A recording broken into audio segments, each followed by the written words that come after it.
Madam మా పాప pregnant madam. Ramzan month వస్తూ ఉంది, ఫాస్టింగ్ ఉండొచ్చా మేడం? అమ్మ చూడు, ప్రెగ్నెంట్ మదర్స్ యూజువలీ ఫాస్టింగ్ చేయకపోవడమే మంచిది.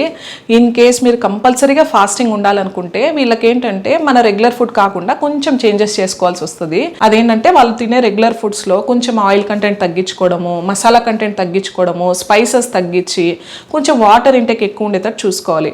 అంటే వీళ్ళకి కొంచెం ఎక్సెసివ్గా కోకోనట్ వాటర్ కానీ, ఫ్రూట్ జ్యూసెస్ కానీ, సూప్స్ కానీ ఇలాంటివన్నీ ఇవ్వడం వల్ల ఏంటంటే వాళ్ళు తొందరగా దాహం కాకుండా, యూరిన్ ఇన్ఫెక్షన్స్ రాకుండా ఎక్కువసేపు ఫాస్టింగ్ అనేది చేయగలుగుతారు.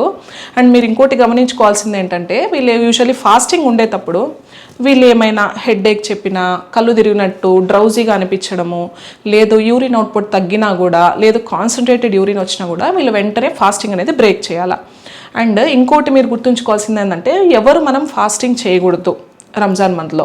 యూజువల్లీ వీళ్ళు ఎవరంటే మనకు బ్లడ్ తక్కువ ఉన్న వాళ్ళు, అంటే అనీమిక్ పేషెంట్స్, లేదు బీపీ పేషెంట్స్, లేదు డయాబెటిక్ మదర్స్ ఉంటారు, లేదు వామిటింగ్ ఎక్సెసివ్గా ఉండేవాళ్ళు, లేదు ఎక్సెసివ్ గ్యాస్ట్రైటిస్ ఉండేవాళ్ళు వీళ్ళు చేయకపోవడమే మంచిది. ఎందుకంటే వీళ్ళు ఫాస్టింగ్ ఉండడం వల్ల ఏంటంటే ఉమ్మనీరు తగ్గిపోవడము, అర్లీ డెలివరీస్ అవ్వడము ఇలాంటివి అవ్వడం వల్ల వాళ్ళ హెల్త్కి అండ్ బేబీ హెల్త్కి కూడా ఇబ్బంది అయ్యే ఛాన్సెస్ ఉంటుంది.